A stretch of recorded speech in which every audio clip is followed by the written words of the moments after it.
So technology is something that is central in my classroom as a STEAM educator.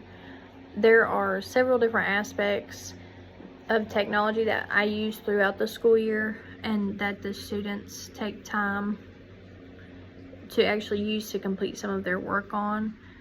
It's with the technology that I work the hardest that I can on ensuring that the students have equity in the classroom, as well as being able to complete their assignments comfortably, making sure that they have what they need in terms of understanding and ability and the programs that they feel comfortable with. Some of the students make use of their headphones when they need to have information read to them. That's a big thing. Everybody's assigned their headphones, so some of the students use their headphones. If they're struggling readers or they have a little extra difficulty, they need a little support.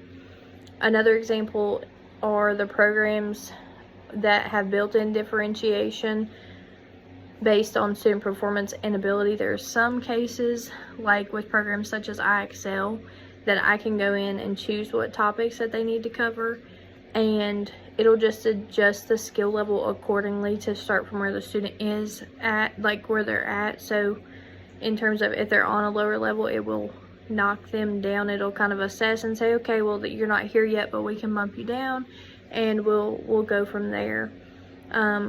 So it bumps them down and covers, and it'll just adjust the skill level accordingly to start from where the student is and work their way up. So in the case of my hard, and then moving on, in the case of my hard hearing students, the majority of them have a communication device that I wear around my neck when they come to my class, and it plays directly into their hearing aids, so they have no issue hearing me while they're with me. This is a great tool that has actually helped those students to grow and achieve without the fear of being singled out or staying quiet and not being able to achieve. And also having my view board is something that aids me with my visual and in some cases auditory learners, because this provides me a tool that I can share with my students what we're talking about, so they can see it, they can understand it.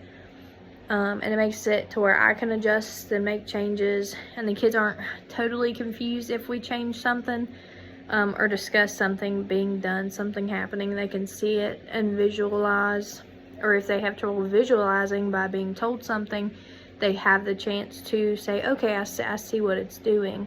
There are just so many tools that can be really valuable to student success, and it simply takes the time to figure out what those are, how to use them, and how to determine if they're going to be what's best for your students.